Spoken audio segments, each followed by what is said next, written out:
Have you ever wondered what it would be like if your parents had just vanished? What if you woke up one morning and no one was home? I would feel scared and sad, and I'd wonder if they're okay. I wonder how they'd be able to survive with just my sister and me in a house alone with just enough food for the week. These sort of things can be a problem. The Girl Who Owned a City is a book I read that made me realize how emotional and hard it could be to survive without any parents. I think this book gave many characters, but only a few main. It also gave a main point, which is the problem, but it also gave a solution to its problem.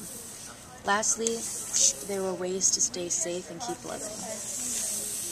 The death was from a disease that killed anyone over 12 years old. Lisa was sad that her parents were gone, but she knew she had to keep living, keep strong. In the book, there are two main characters, Lisa and Todd Nelson. In the story, along with everyone else's parents, had just all of a sudden died from this disease.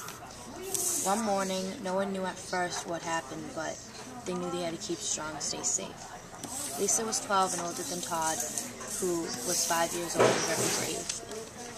She made him food and kept him safe.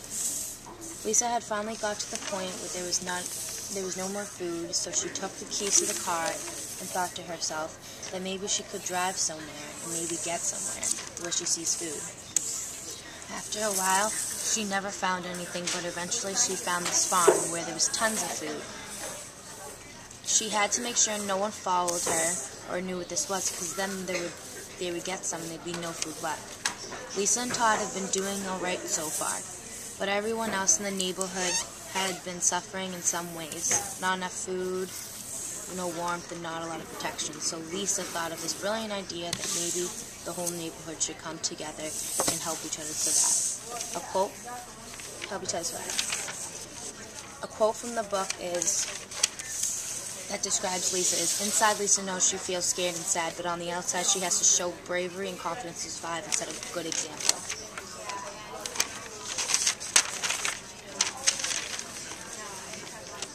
They helped give each other food, and they helped each other to protect each other from the other neighborhood bullies. The neighborhood bullies are people who try and destroy houses and steal people's food. So everyone came together and built protection to keep them out.